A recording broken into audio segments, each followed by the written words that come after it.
Olá pessoal, tudo bem? Sejam bem-vindos a mais um programa Parto em Foco e hoje vamos falar sobre ultrassom na Inglaterra. Para isso eu convidei a doutora Valquíria Andrade, que é obstetra, ultrassonografista, especialista em medicina fetal, fazendo mestrado, doutorado na área. Vai falar com a gente diretamente de Londres, então vai ser um encontro muito especial. A ultrassonografia certamente foi um grande avanço na medicina moderna e na obstetrícia, trazendo mais segurança e mais cuidado para essa experiência. Por outro lado, vivemos num país onde o excesso de intervenções e intervenções desnecessárias podem trazer e trazem danos. Eu digo no pré-natal há alguns anos de que o ultrassom no Brasil, feito de forma desnecessária, pode ser a ponte mais curta para uma cesariana também desnecessária. Então, eu convidei a Valquíria para fazer essa reflexão, trazendo um pouco da cultura inglesa, um país onde os avanços em relação à ultrassonografia são muito grandes, né? Ela acompanha um dos papas da ultrassonografia, vai contar isso para a gente. Então, vai ser muito bacana trazer um pouco desse paralelo do Brasil e o paralelo da Inglaterra. Eu acho que vai ser um encontro muito especial, espero que vocês gostem. Muito obrigado por você falar com a gente. Eu admiro muito o sistema de saúde inglês, né, por todas as particularidades dele, né, por ser um sistema de saúde muito forte, muito organizado, né, e fortemente público, né, Sim, e muito usado. muito usado, né? Sim, Então é sempre uma inspiração para a gente poder ouvir, né? Quem está aí por perto, né? Vivendo realmente, porque quando a gente está aqui lendo, né? A leitura é uma coisa, a prática é bacana, né? Ver quem está lá vivendo mesmo e poder trazer um pouco dessa experiência, assim. Então acho que vai ser muito legal. Te agradeço mais uma vez. Me conte o que que você está fazendo aí, o que que levou você até Londres. Conta um pouquinho para gente o que que você está fazendo aí. sim, então, eu fiz medicina em Belo Horizonte, fiz ginecologia e obstetrícia na MOV, e aí eu fiz um optativo no último ano de residência no Odete Valadares, eu fiz um optativo de medicina fetal na USP de São Paulo, e foi ali que eu disse, talvez eu vá fazer um R4 de fetal aqui em São Paulo. E aí eu me mudei para São Paulo no ano seguinte. Acabei ficando lá quase 3 anos, porque eu emendei a especialização no mestrado. E a minha orientadora do mestrado, doutora Maria de Lourdes Brizot, ela tinha vindo, ela foi fellow do professor Kipros há mais de 20 anos atrás, quando ele estava começando a fazer os trabalhos com a translucência nucal, então bem no bam bam bam realmente dele. E ela disse: não vá, você tem perfil de pesquisa e tal, tente isso, se você quiser e tal, vai ser muito bom. E aí eu acabei vindo parar aqui. E claro, me envolvi com pesquisa, fiz, é, publiquei trabalho com ele aqui, alguns papers e também a minha publicação que eu vou defender o doutorado em breve. Já qualifiquei, mas ainda falta defender.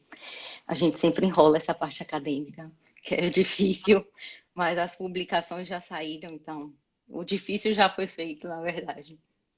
E aí foi por isso que eu acabei ficando aqui, como eu gosto muito de pesquisa, normalmente o fellow dura 2 anos, mas aí eu acabei ficando mais tempo, quase 4 anos, e aí depois eu resolvi ficar mais um tempo aqui fazendo ultrassom mesmo. Então não faço mais obstetrícia aqui, mas fico na parte de ultrassom. Mas muito bom, por enquanto, tudo ótimo. Que bom, então vai ser ótimo. Então você hoje atua como ultrassonografista, então você está Isso. vivendo o sistema inglês. Então ninguém melhor que Sim, você. sim. Tem quantos anos que você tem o quê? Que você trabalha como ultrassonografista assim, de forma no seu dia a dia? Tem quanto tempo? Então, que eu tô aqui tem 5 anos. 5 anos? E se contar os 3 anos de HC, vão dar 8 anos de ultrassom. 8 anos. Assim, Ah, só de ultrassom, 8 anos. que bom. Mas de ultrassom na Inglaterra tem quanto tempo, então? 5. 5. Muito bom. Então você está dentro do sistema, ninguém melhor que você, jovem, vindo do Brasil, formou na maternidade Odete Valadares como eu, então é da MOV, né? Então temos o mesmo sangue obstétrico, então, né? Completamente. Que bom, muito bom. Valquíria, então vamos começar a falar um pouquinho aqui sobre essas. Primeiro, um pouco desses paralelos, dessas contradições entre a ultrassonografia no Brasil, a ultrassonografia em outros países, né? Eu queria que você falasse um pouquinho sobre a história, para que as pessoas entendam, eu acho que isso é muito legal, assim, né? Sobre o ultrassom nos últimos anos na nossa vida, né? Porque a nossa geração acha que o ultrassom existe desde sempre, né? Desde que o mundo é mundo tem ultrassom, porque a nossa geração já nasceu vivendo ultrassom, né? A sua principalmente. Mas eu queria que você fizesse uma viagem temporal para as pessoas, assim, quando realmente que o ultrassom foi criado e quando que o ultrassom se popularizou. Porque eu acho que isso é muito legal para as pessoas terem uma ideia. Ó, isso é uma tecnologia muito bacana, mas ela na obstetrícia, no parto, que é um evento milenar, ela tem muito pouco tempo, né? Então acho que vai ser Ah, com bacana certeza. você trazer esse paralelo. Sim. Então, o ultrassom entrou assim, na medicina em geral, acho que na época do pós-guerra, mas na obstetrícia, na década de 70, 80, e aí começou a ficar mais popular, porque, claro, no início as máquinas eram gigantescas, as imagens eram horríveis, eles começaram na obstetrícia detectando casos de anencefalia, que era realmente o que eles conseguiam ver. Só que, claro, como foi modernizando com o tempo, na década de 80, 90, começaram a conseguir detectar mais malformações. Então, realmente, quando começou o ultrassom, era na detecção de malformação fetal, né? Esse era o intuito principal. E o boom se deu na década de 90, porque popularizou ainda mais, e aí foram quando foram publicados esses trabalhos do professor Kipros de translucência nucal para rastreamento das anomalias cromossômicas, e aí acho que realmente a coisa assim espalhou. Ultimamente tem toda essa parte, digamos, cosmética do ultrassom, os 3Ds, 4Ds, que todo mundo quer fazer, mas que na prática, sim, digamos que, claro, é legal, é lindo, você faz uma conexão com o bebê, é bonitinho de ver, mas não faz a gente detectar nenhuma coisa além das duas dimensões, que é o que realmente importa para ver uma formação fetal. Mas a coisa é a tecnologia, claro. A mesma coisa dos computadores, né? Cada ano, mais softwares, mais. E no ultrassom a mesma coisa, né? Facilita muita coisa. Acho que na parte de ecofetal, os últimos softwares, eles dão, assim, é show. Para quem faz ultrassom, facilita, porque facilita o diagnóstico de uma formação cardíaca, se você tem em mãos um bom aparelho. A gente sempre fala que ultrassom é examinador dependente e aparelho também. Se você trabalha com uma máquina que é ruim, você pode ser maravilhoso, mas você não vai ver tanta coisa assim. E a mesma coisa, você pode ter uma máquina top, mas se você também não sabe o que é que está olhando, a máxima da medicina fetal, né? Que a gente só cumprimenta quem conhece. Se você não sabe da malformação, você nunca vai dar um diagnóstico. Então também não Exato. adianta nada. Se você tem uma máquina fenomenal, mas não sabe o que está fazendo, né? Então acho que as duas coisas são um bom balanço. Paralelo, é. Não, mas assim, muito bom. Eu queria que você falasse exatamente isso, né? Assim, então, estão falando aqui de um avanço, né? E você está aí acompanhando o professor, trabalhando com ele, aprendendo com quem participou desse desenvolvimento, né? Assim, um dos pioneiros dessa ultrassonografia obstétrica moderna, né? E deixar claro para as pessoas, eu sempre faço esse paralelo. São 3 décadas, né? 3 décadas ainda de uma ultrassonografia mais evoluída, né? Eu faço esse paralelo porque eu sempre brinco, falando, gente, calma, ó, o parto, a gravidez acontece há milhares de anos, né? E é muito importante ter esse respeito, assim, quando nós falamos aqui de ter respeito à competência, ao corpo e à fisiologia, não é à toa, porque né, é um processo que foi desenvolvido pela humanidade durante milhares de anos. Né? E, obviamente, esses avanços né, vêm para somar, né, para garantir mais segurança, né? Mas ter essa dimensão, né, assim, calma, temos aqui um grande avanço, mas que ainda tem 30 anos, e certamente eu vou falar no final com você, te provocar um pouquinho sobre o futuro. O que será daqui aos próximos 30, 50 anos, tá bom? Tá. Mas já foi muito legal. Eu acho que foi ótimo você fazer esse paralelo temporal assim. E me fala um pouquinho, Valquíria, quando você saiu do Brasil, né? Brasil com todas as características que tem, né? Do cuidado obstétrico, do ultrassom, né? E você chegou aí, teve alguma coisa que você bateu assim de cara e falou, nossa, aqui eles entendem essa coisa de ultrassom, tanto as mulheres quanto os médicos. Você bateu o olho e falou, opa, aqui parece que esse negócio é um pouco diferente do que eu percebia no Brasil. Teve alguma percepção assim, logo que você chegou? Sim, acho que aqui as pacientes vão no ultrassom muito mais preocupadas em achar alguma coisa errada, elas vão realmente assim querendo informação, eu acho que elas são mais informadas. Então, quando você fala para a paciente que você, sei lá, achou alguma coisa, ela te pergunta, ah, mas quantos por cento disso, sabe? Realmente, assim, estatística, não é. Acho que no Brasil a gente tem uma coisa mais emotiva, digamos assim. Aqui elas são mais pragmáticas, elas são mais práticas. E não sei se por conta também da legislação da interrupção da gravidez ser uma possibilidade, elas têm isso em mente também. Então elas vão para o ultrassom, acho que de uma forma assim, mais esclarecida, digamos, do que aí no Brasil. Aí no Brasil acho que elas vão mais assim, ver o bebê, curtir o momento. Eu acho que aqui elas vão mais preocupadas do que no Brasil, digamos. Acho que isso foi o mais chocante, assim, de diferença, que elas são mais práticas, digamos. Entendi, entendi.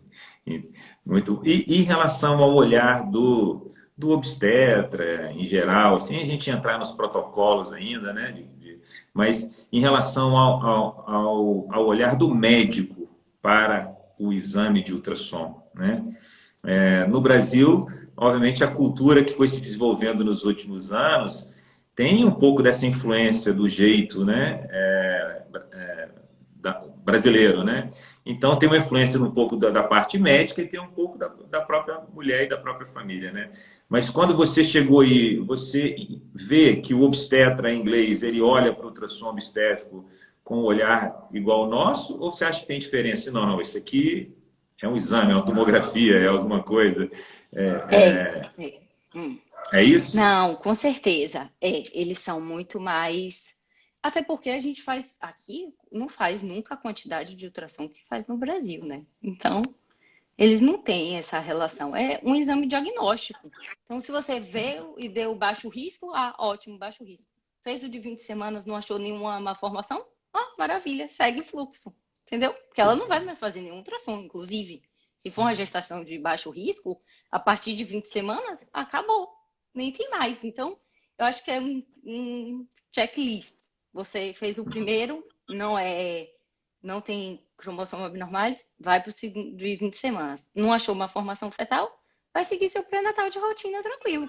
Claro, lá na frente, se ela desenvolver um diabetes gestacional, uma pré-eclâmpsia, se tiver algum fator de risco, óbvio que eles vão pedir um ultrassom obstétrico. Mas também não pense que pede ultrassom obstétrico toda semana, 2 vezes por semana. Não, também não é assim, não. Tem tudo, tem. Assim, o NHS aqui, que é o SUS, né? A medicina é toda baseada em evidência. Se não tem evidência científica que você deve pedir ultrassom, ninguém vai pedir. E isso para qualquer exame. Se não tem evidência, esqueça. A medicina não é baseada no que o paciente quer, porque a amiga fez 10 ultrassons. Se o médico não pede ultrassom, o médico é ruim. e tal. Isso aqui não existe. Elas até se espantam. Se você for falar que vai pedir um ultrassom, elas vão falar, mas por que eu vou fazer? Eu não sei o que eu vim fazer esse ultrassom. Elas se questionam que está fazendo mais do que 2, entendeu? Porque na cabeça delas é 2 e que é o normal, né? Então, eu acho que isso da cultura também tem muita diferença, com certeza. Que é o que eu imaginava, exatamente isso, um pouco dessa cultura do médico, né, do olhar do médico para o exame, né, como um exame complementar Sim, ao meu sim. cuidado e não um exame de entretenimento, né? Mulheres saudáveis, né? Qual que é o perfil, o protocolo de avaliação ultrassonográfica? Fala aí um pouquinho para gente.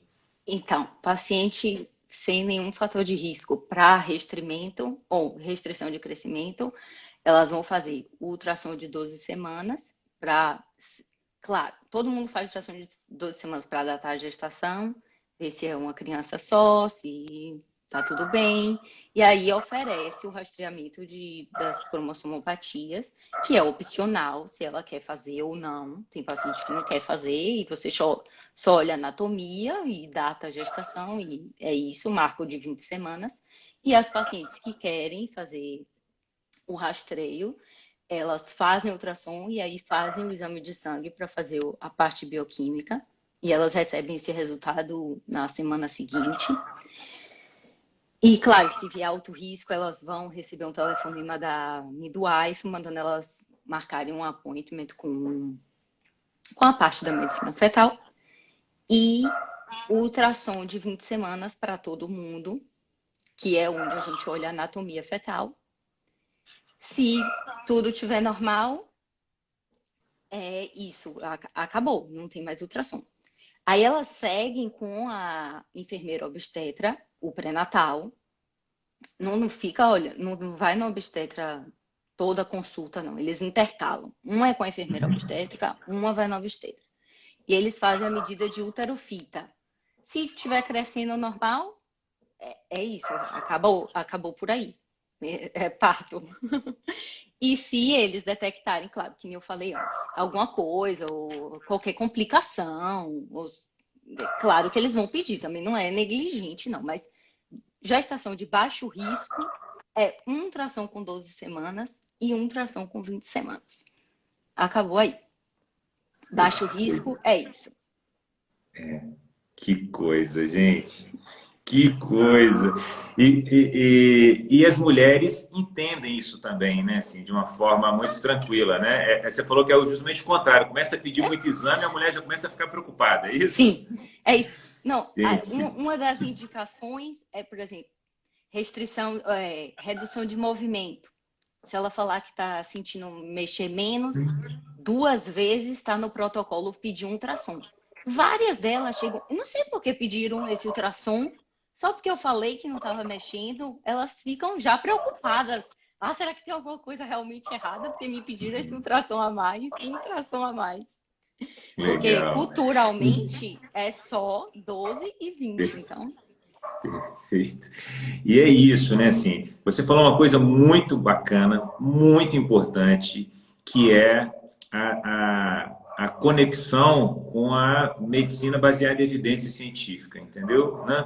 Porque não se pode colocar isso só no papel da cultura, sabe? Ah, mas é da nossa cultura fazer muito exame, é da cultura deles fazerem pouco exame. Não é isso. A questão Não. é científica e não cultural apenas. Tá? Vamos deixar claro para as mulheres brasileiras aqui, não, porque é da cultura dele. Não, não, gente. A gente vai falar um pouco sobre isso, sobre exames desnecessários, como eu falei na apresentação, levando a intervenções desnecessárias. Então, a questão é séria, não é só econômica, não, para não gastar, porque tem um sistema de saúde público e tal. Não é isso. Não é Né? isso. Então, eu achei Não, muito de bacana jeito você nenhum. deixar muito claro isso, porque se a ciência falar que tem que fazer um ultrassom por semana, vai se Vai organizar, o fazer. sistema se organiza para oferecer isso para o cidadão, né? Então, isso é muito, muito bacana. Gostei demais de você falar isso. E, obviamente, como você disse, né? A partir do momento que existe a necessidade de uma vigilância especial, que isso, obviamente, vai sendo oferecido de acordo com a necessidade do pré-natal, né? E, obviamente, para situações raras, né? Assim, ou menos comum, né? Mas as situações que requer uma vigilância maior do bebê, né? Então, isso que você falou de 2 exames de ultrassom, que é uma coisa surreal imaginar no Brasil, acho que nem a mulher no serviço público faz 2 exames de ultrassom, entendeu? Imaginar isso, né? Acho que é muito legal, porque é uma live que eu quis essa provocação, né? Eu quero fazer isso, trazer essa reflexão. Poxa, espera um pouquinho, um país desse tem condição de fazer ultrassom todo mês, se precisar, entendeu? Assim, não está fazendo por quê? Pensa aí, gente, entendeu? Não é só cultura, não, né? Não. E me fala um pouquinho, então, sobre. Eu acho que você já até falou sobre um pouco disso, do aspecto humano do ultrassom, do cuidado ultrassonográfico. Você é brasileira, né? Tem aí toda uma questão latina, né? E vai cuidar das inglesas. Como é que é o ultrassom, assim? É um exame familiar? Existe um acolhimento em relação a ou é um exame mais técnico e mais frio, né? Vamos falar que o Brasil tem coisa boa, né? Tá vendo? Eu acho que esse aspecto humano, eu acho que nós desenvolvemos ele um pouco mais. Sim. Fala um Uhum. pouquinho.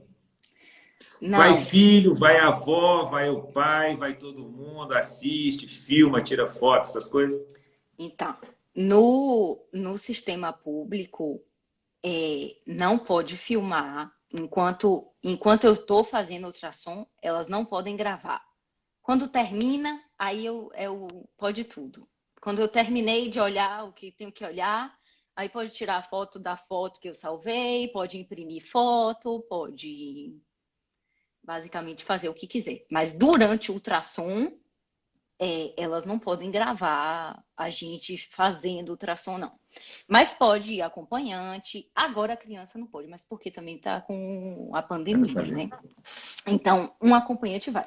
Mas no sistema privado, porque eu trabalhei na clínica do professor Kipros, na parte privada. E eles vão, leva a família, todo mundo curte. Gente, gestante é gestante em qualquer lugar do mundo. Elas podem não ser tão calorosas quanto a gente no Brasil, mas elas também. E gostam de ver, e se emocionam, e quando tiveram alguma complicação em gestações passadas e saber de que agora está tudo bem, com certeza tem muita emoção envolvida e elas ficam tocadas e acho que isso é normal, independente de ser inglês ou brasileira, acho que todo mundo na hora de ver o bebê é sempre uma emoção. E aqui sim, as famílias vêm, não traz muita assim criança, não. É raro ver, mesmo no privado. Às vezes a gente vê, mas é raro. Mas o O acompanhante marido. sempre, o marido, ou a mãe, a amiga, assim, sempre vai com alguém. E até Que no bom. público também. Mas você acha que no Brasil tem um jeitinho brasileiro aí que sobre esse aspecto assim tem uma relação um pouco mais leve ali no exame de ultrassom ou mais ou menos parecido? O que você acha? Não, eu acho que no Brasil é mais romantizado, assim. Acho que elas vão mais realmente. Acho que aquelas são mais preocupadas. Elas estão Entendi. realmente, assim, com as malformações, sabe? Com isso na cabeça, não sei. Elas são mais práticas, assim. Um pouco mais frias, digamos. É, exato. Mas é o jeito, né? Isso Sim. aí, isso aí é cultural, né? Hum. Mas fala um pouquinho sobre as diferenças do sistema público e no sistema privado. Isso tem diferença em relação a, não, isso aqui, ó, no sistema privado faz um monte de ultrassom sem necessidade também e tal, ou não? Gente, Não. no sistema público, no sistema privado, o que define as rotinas de cuidado é a ciência e tal, e existem orientações que são mais nacionais, assim, vamos dizer. Me fala um pouquinho dessas diferenças. Não, o público do privado é basicamente a mesma coisa. Acho que até porque os obstetras são os mesmos. aqui a parte privada é realmente todo mundo usa o sistema público. Muitas pacientes fazem no sistema público e aí vão no privado fazer um 3D lá na frente para ver, sabe? Mas não Uhum. assim. E eu acho que no privado eles pedem pelo menos um ultrassom no terceiro trimestre. Isso aí sim. Eles fazem 12, 20 e 32 semanas. Até o professor recomenda esse de 32 semanas. E até no King's College Hospital, claro que ele faz muita pesquisa nessa parte de pré-eclâmpsia, mas ele Uhum. oferece um ultrassom com 36 semanas para todo mundo. Mas tem essa parte de científica, né? Que é para a coleta de dados. Mas se você for ter o bebê no King's College, você vai fazer 12, 20 e 36. Mas é isso, não mais que isso. 3 é o máximo. E os obstetras particulares vão nesse mesmo caminho. Se o paciente é baixo risco, eles não pedem mais de 3 de hipótese alguma. Agora, claro, paciente alto risco, aí a coisa muda de figura, a gente já comentou, né? Existem os avanços na ultrassonografia, e um dos grandes avanços dos últimos anos é o estudo do coração fetal, né? Tanto nos exames de ultrassom, no ultrassom morfológico, né? Como, mais recentemente, os avanços na ecografia fetal, no ecofetal, né? E eu sempre tive curiosidade de conversar. Um dia desse eu conversei com uma midwife que trabalha aí também na Inglaterra, e ela me falou um pouquinho das percepções dela. Eu queria que você me falasse um pouquinho. Aqui no Brasil não é rotina pedir ecofetal, né? Mas existe um certo movimento, assim, será que talvez não seria necessário cientificamente fazer ecofetal em todos os bebês? Aqui no Instituto ainda a gente não pede ecofetal de rotina. Eu queria entender um pouquinho como é que é na Inglaterra, até porque aí é o berço da medicina fetal, onde se estuda muito sobre isso, né? Sim, Então sim. eu queria saber um pouquinho, pera um pouquinho, você está no local, um dos locais do mundo que mais estuda sobre isso, né? E eu queria saber, nesse país que é tão avançado nesse sentido, que pesquisa tanto nesse sentido, que colaborou tanto para os avanços da ortossografia, como é que é? Faz ecofetal em todas as mulheres ou só em situações com fator de risco? Me conta aí. Não, recuperar de jeito nenhum, tá doido. Não, tem que ter indicação. Tudo aqui tem que ter indicação. Ou você suspeitou de alguma malformação no ultrassom de 20 semanas, ou até no do primeiro trimestre, porque a gente olha o coração fetal no ultrassom de 12 semanas. Então, se você tem uma suspeita de malformação, ela vai para o eco fetal. Se você checou o coração e está tudo normal, e ela não tem nenhum fator de risco, não tem parente que teve parente de primeiro grau com realmente uma formação cardíaca, não é sopro cardíaco. Isso aí, se mandar para o cardiologista, não, não dá. É realmente uma formação. Eles levam os critérios na risca. Sem indicação, não faz ecofetal de jeito nenhum. Agora, claro, se você tem uma suspeita de uma formação ou tem alguma indicação, elas fazem ecofetal.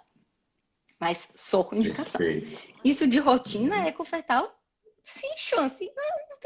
Não dá nem vazão da demanda. Imagine pedir ecofetal para toda paciente. Não, não Isso, faz. mas a questão também em relação ao eco não é uma questão de reajuste do sistema. É Não, uma questão de científica, porque necessidade, se a sim. ciência começar, se a ciência provar, ou se daqui a pouco, tá, obviamente que eles se organizam para isso. O que eu estou querendo dizer, o momento agora aí não não existe essa comprovação a esse ponto, né? Isso Não, que você está querendo dizer, né? não. Perfeito. Isso mesmo. Então me responde, isso aqui é o ponto alto da live aqui, todo mundo deve estar querendo saber. Como que a mulher inglesa fica quando ela descobre que tem uma circular de cordão no bebê dela? Me conta. Então eu vou dividir aqui, ó, vou perguntar quatro curiosidades. Eu quero saber Sim. sobre peso do bebê, bebê muito grande. Nossa, o bebê está muito grande e tal, não vai nascer. Não estou falando dos pequenininhos, porque os pequenininhos, médico tem mais preocupação com o Com o pequenininho. pequeno. Bom médico Claro. tem preocupação é com o bebê pequeno, não com o bebê grande. É? Uhum. O bebê grande é fácil de resolver, de ajudar.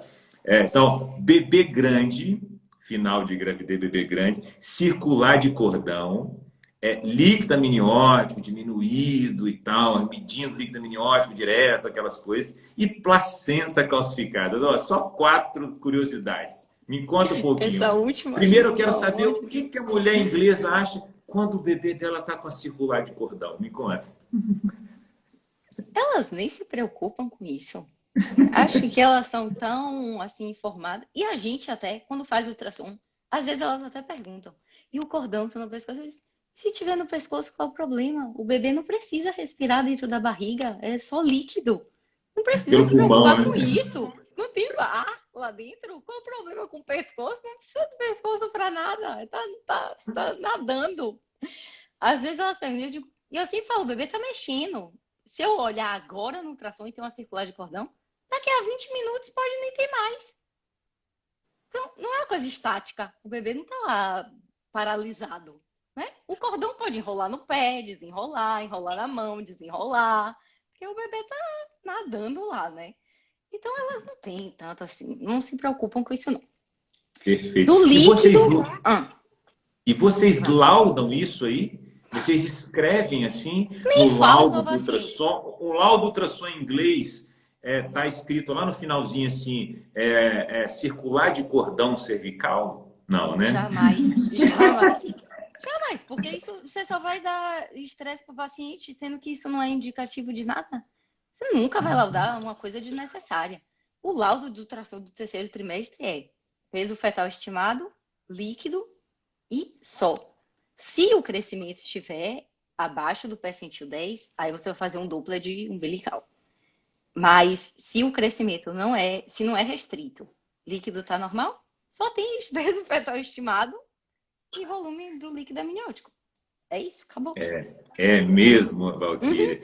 Mas, E essa claro, quantidade se você de Doppler, Não, isso que é que e essa Doppler. quantidade de Doppler que nós pedimos aqui no Brasil, me conta, eles não fazem esse Com monte de crescimento Doppler normal, o que é que você todo quer achar no ultrassom com o Doppler? bebê crescendo normal fazendo Doppler, hein? Também O que é que não? você quer achar de errado no Doppler se o crescimento é normal? Você não vai achar nada. A não ser que você mediu errado. Entendi. Não tem indicação. Não tem indicação. Entendi. Num restrito, óbvio, a gente, né, muda a coisa, mas num crescimento normal, não. Não tem. Então, tem muito mais coisas envolvidas com a solicitação de Doppler de forma rotineira e desnecessária no Brasil do que a indicação técnica científica, né? Então, Não, assim, e mesmo estudos recentes avaliando restrição de crescimento, bebês restritos, mostrando que ducto venoso não é lá essa maravilha toda, e até a cerebral média, enfim, outro assunto, mas que, imagine num bebê crescendo normal. perfeito, muito bom, muito bom. Estou adorando essa live. Então, em relação eu perguntei em relação a circular de cordão. Agora, em relação a bebê grande. Me fala um pouquinho de bebê grande aí. A mulher. Grande. Que percentil que você está falando? Grande quanto grande? Grande em que sentido, né? Grande em que sentido? Não, acima do percentil 95, a depender da idade gestacional que ela se encontrar, aí ela vai no obstetra discutir, digamos, que ela tá com, sei lá, 39 semanas. E o bebê tá acima do percentil 95. Eles discutem as opções que ela tem de esperar mais ou de induzir antes para que o bebê não fique com 6 quilos, digamos assim. Então, elas vão nesse caminho. Mas acima do P95, normalmente. Perfeito, perfeito. E vigilância do líquido amniótico de forma rotineira, fazer ultrassom no final para ver como é que está o líquido e tal. Me conta aí. Não. É porque eu coloquei, Valquíria, não sei se você está percebendo, eu coloquei aqui 4 indicações de cesariana no Brasil. Né? São indicações de cesariana no Brasil.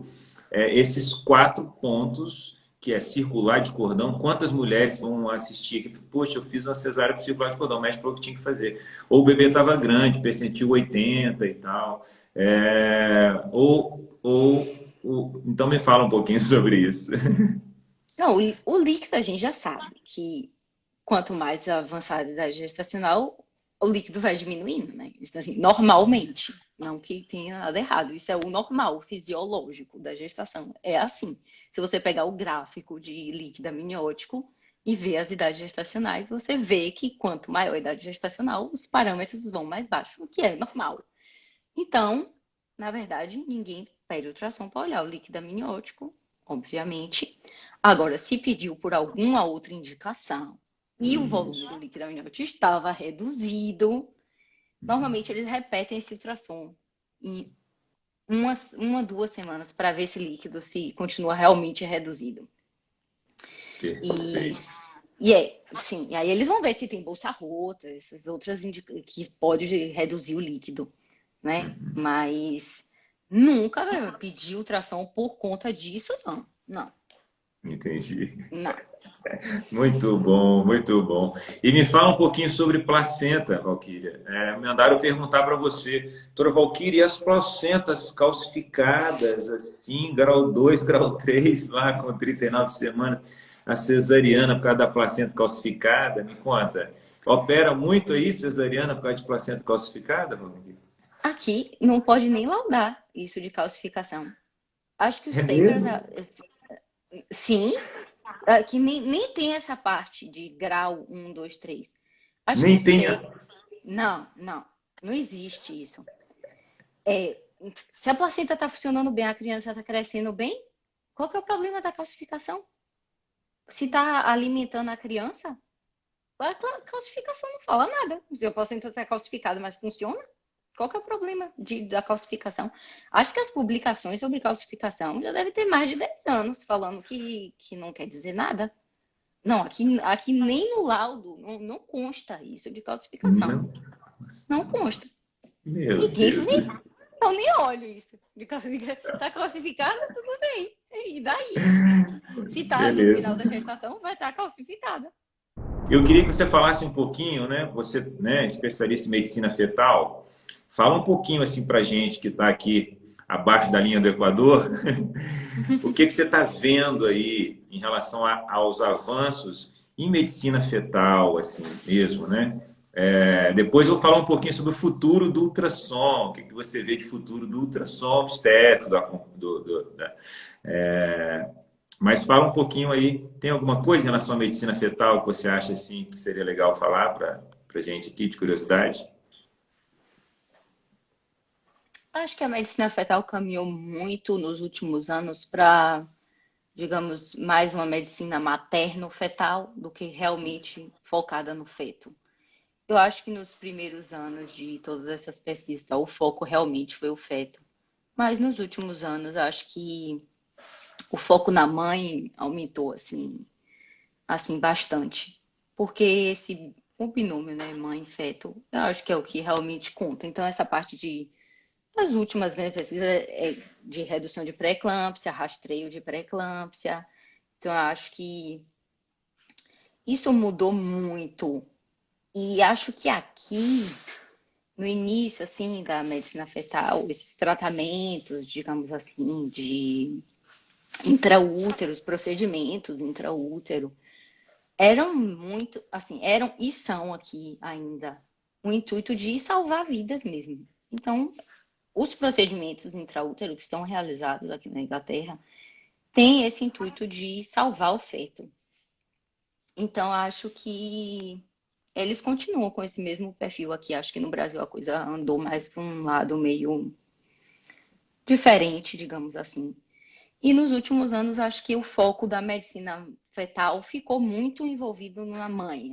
Os duplas uterinas, os rastreios dos casos de pré-eclâmpsia, o uso da aspirina, o ASPRI Trial, que foi um dos maiores estudos dele nos últimos anos. Porque acho que ele tem muito isso também, o professor aqui, de causar um impacto grande parte da na população, digamos sociedade. assim.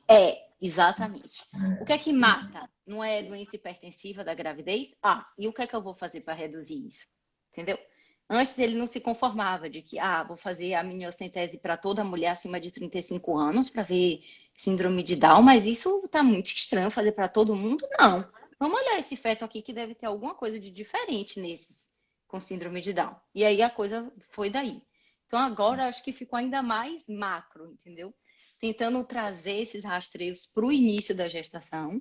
Então a gente rastreia todo mundo bem lá no início, e aí você sabe com o que você vai lidar até o final da gestação. Se aquela paciente teve tudo baixo risco lá no inicinho, você já vai seguir de forma diferente, porque você já prevê o desfecho baseado em tudo que você já fez. E se você detecta alguma coisa de risco alto nesse início da gestação, você vai seguir de forma mais, né, detalhada até o final. Então, acho que a medicina fetal foi muito para esse macro, com o intuito de ajudar mais pessoas mesmo. Mais pessoas. Sim. Eu acho que vai por esses três caminhos, né? Eu acho que é esse mapeamento da formação do bebê, né? Que eu acho que é um do- dos pontos importantes. O outro, a questão da prevenção das doenças hipertensivas, né? Ou a detecção precoce, avançar nesse sentido, né? Eu acho que aqui, falando um pouco já dos avanços da ultrassonografia obstétrica, né? Se é uma coisa que só tem 30 anos, imagina, gente, se o seu celular de 10 anos atrás, agora, ele é isso que você tem nas suas mãos, né? E essa tecnologia que você está me vendo, a gente está conversando, as pessoas estão assistindo, imagina isso, né? O que será dos exames de imagem, da inteligência artificial na medicina, do 5G e tudo, né? Esses avanços vão influenciar muito, né? E eu acho nisso, né? Tentando identificar a medicina e a ultrassonografia, tentando evoluir nesse sentido, na prevenção de eventos adversos graves. Falando em pré-eclâmpsia, né? Falando no parto prematuro, né? Falando em situações que realmente impactam, né, de forma muito grandiosa, né, Então, acho que é isso, né? Você acha que esse vai ser um caminho muito assim de investigação, onde nós podemos chegar aqui com o exame de ultrassom para minimizar esses danos, né? Eu acho que Exatamente. O isso. caminho vai ser por aí. Quanto mais cedo eu detectar que aquela paciente tem um risco maior de desenvolver alguma coisa, melhor vai ser para a paciente e para todo mundo, né, na verdade. Porque quando você Perfeito. já detecta o problema lá na frente, não tem muito mais o que você fazer. Então, acho que a ideia é realmente essa inversão da pirâmide, como ele fala, do cuidado. Então, o cuidado maior não vai estar lá no final da gravidez, vai estar no início da gravidez, quando você vai saber com quem você está lidando até o final. Então, isso aí é Exatamente. a chave. Isso aí vai ser com certeza. E aí, para tudo, como você estava falando aí, parto prematuro, pré-eclâmpsia, as coisas macro, realmente. Porque as malformações fetais a gente sabe que graças a Deus, é raridade, né? Mas o que realmente pesa, essa é a coisa que comete a maioria da população, que muita gente. Então, diabetes, parto prematuro, doenças hipertensivas. Isso aí é o que realmente então, acho que a medicina fetal foi muito para esse lado, o que é bom, né? Me fala um pouquinho dessa, a inversão da pirâmide do cuidado. Me fala um pouquinho sobre isso aí, que Ele é uma sempre fala terra. isso, porque, sim, antigamente, ó, eu falando antigamente, talvez tenha sido 5 anos atrás, mas com 12 semanas, era quando, assim, ao início da gestação, é quando você começa, sei lá, faz uma tração de vitalidade, não faz mais muita coisa. E aí, com a evoluir da gestação, você aumentava as visitas, você via essa paciente mais vezes, você, quando estava chegando perto do parto, é que ficava naquela. Exatamente. Só que agora, com todos esses rastreios, tudo no primeiro trimestre, essa pirâmide se inverteu. O que é que você faz? Você foca seu cuidado no início da gestação. Porque se você rastreia a sua paciente para tudo lá com 12 semanas, Com 36 semanas, você não está descabelado, porque você já sabe com que paciente você está lidando. Se ela teve um alto risco de ter um parto prematuro, de alto risco de ter uma pré-eclâmpsia, alto risco você já vai ficar de olho nela desde lá da frente. Começar uma aspirina, fazer, né, acompanhar mais de perto. E se ela foi tudo baixo risco, você está tranquilo, porque você sabe que a chance dela ter alguma coisa lá na frente é muito baixa. Então você já acompanha a paciente relaxado. Então essa inversão da pirâmide que ele fala é exatamente isso. O foco está no início da gestação, não no final. A gente tem que Perfeito, focar lá no comecinho de tudo. Porque a gente perfeito. sabe, das de baixo risco, você vai ficar, ó, relaxada a esperar o parto. Exatamente. Muito bom, muito bom. Ó, isso aí eu gostei muito. Esse aprendizado aí vai servir para mim aqui para muitas coisas. Essa inversão da pirâmide do cuidado. Eu vou Do ficar cuidado. matutando Sim? isso aqui Ah, de muitas maneiras aqui. hum. Conta um pouquinho, então, sobre o que que você acha que vamos avançar em algum momento. Me fala da inteligência artificial. E se fala alguma coisa em relação da inteligência artificial na ultrassonografia? Hoje, como existe, né, hoje diagnóstico por imagem que praticamente, né, faz uma leitura do corpo, né, e já sai ali com inúmeras informações. Você acha que um dia nós vamos evoluir para uma atuação do ultrassom com menos mão humana em cima, assim, da barriga? O que você falam nessas coisas já por aí ou isso ainda está muito distante? Me conta um pouquinho. Não, tem sim. Até no hospital que eu trabalho tem começaram a pesquisa com um braço robótico, tem até de fazer laser sem usar fetoscópio, com ultrassom, você consegue queimar os vasos dos casos de transfusão feto-fetal nos monocoriônicos. Então, com certeza a tecnologia vem só para ajudar. Eu espero que um dia eu não precise sentar, que eu fique só analisando as imagens. Eu acho que vai demorar. Não é tão assim, entendeu? Porque mesmo que chegue, não vai chegar para todo mundo. Sabe como é É, tecnologia, né? A coisa não vai.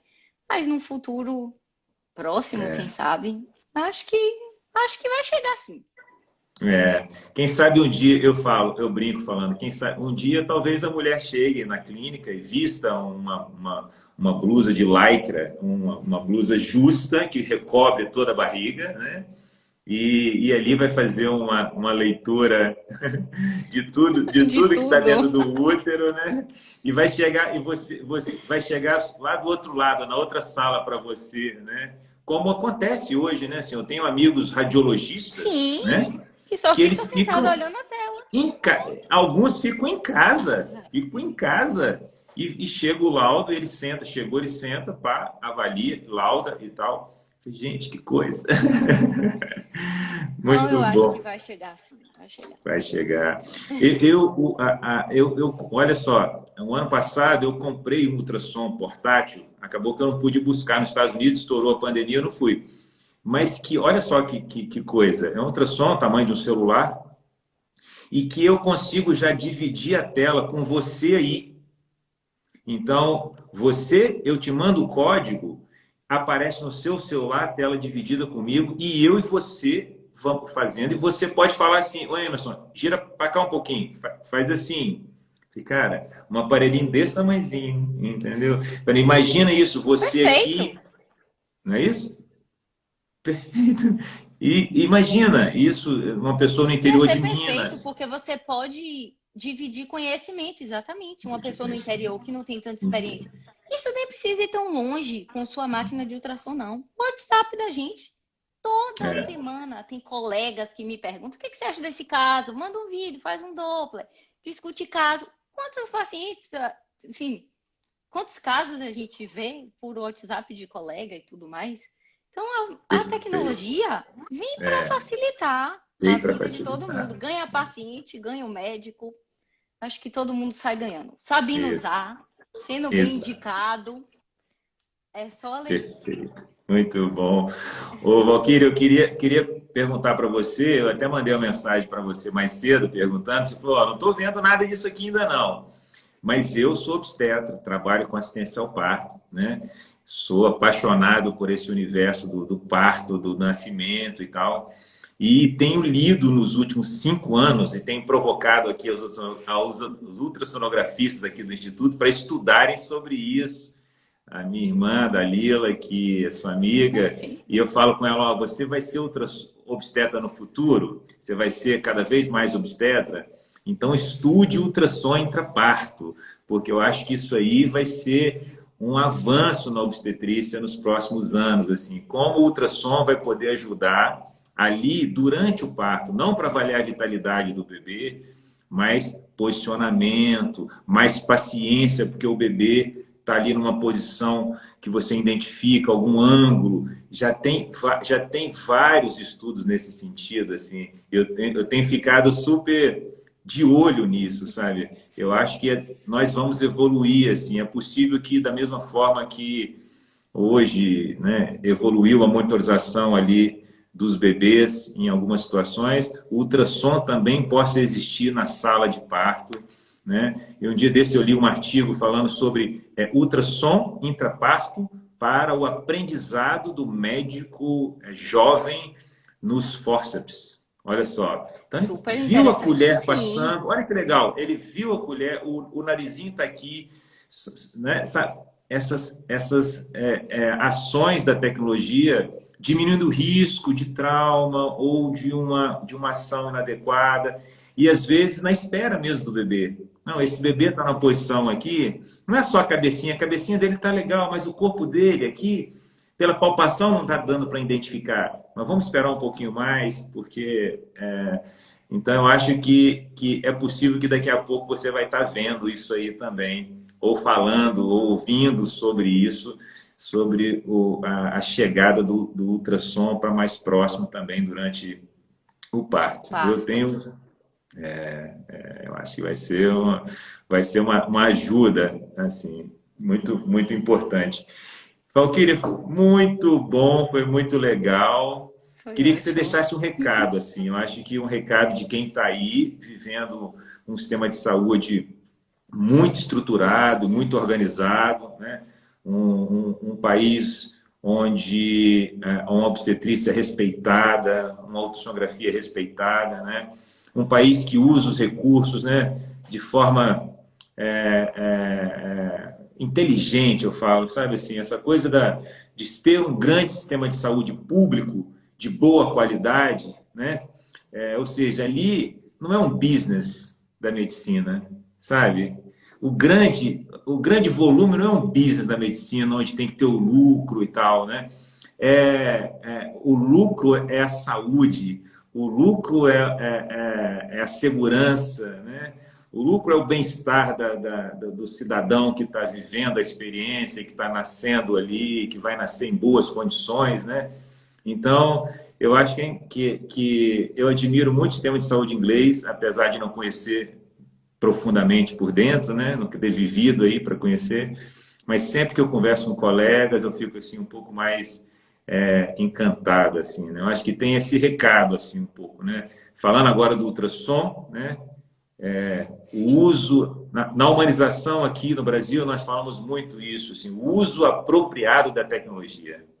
Ela deve ser usada, né, de forma muito respeitosa e cuidadosa. Não pode faltar a tecnologia quando ela é Não, necessária, jamais.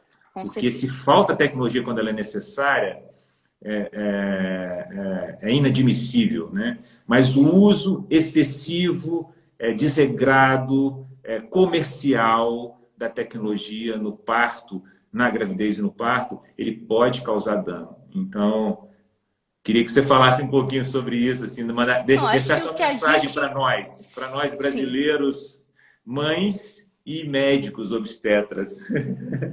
Acho que para os médicos sempre, primeiro, estudar, se atualizar. Medicina é baseada em evidência. Não é o que você achou, o que o colega falou, o que você sempre fez. Isso não existe. Você tem que se atualizar. Se você está laudando uma coisa que não tem, sei, não tem nem cabimento, onde que você viu isso? Procure se informar. Procure se atualizar. Medicina é uma coisa que muda muito. os anos vão passando, a gente vai evoluindo, né? Você não fica lá estagnado naquela coisa o resto da vida. A gente tem que seguir esse movimento. Então, pensar sempre assim, medicina baseada em evidência. Tem evidência? Tem alguma justificativa para você tomar essa conduta? A gente não sai pedindo exame. Isso com nenhum exame. Você tem um paciente que você sai pedindo tudo? Não. Você pensa pedir, você pede pensando já no resultado do que você vai receber. Então, acho que na obstetrícia é a mesma coisa. Tudo bem indicado é bem-vindo. A tecnologia está aí para ser usada a seu favor. Então, se tem indicação, nada mais justo do que ir em frente. Vai lhe ajudar e vai salvar vidas, com certeza. Agora, Mas se não tem se não indicação, tem indicação, você, tome cuidado. né, tome cuidado, Tome exatamente. cuidado. Exato. Acho Muito que o recado bom. é esse. Ficou um grande recado de respeito, de admiração à tecnologia, né? Mas de torcer pelos avanços, mas que eles sejam democráticos, né? Para que todas as mulheres possam ter. Sistema público, sistema privado, não pode ser carente, não pode faltar tecnologia. E principalmente tecnologia que pode salvar vidas, né? E Sim. tomar cuidado, bastante cuidado com o uso excessivo e desnecessário da tecnologia, principalmente num país como o Brasil, com altas taxas de cesariana, de intervenção no parto, né?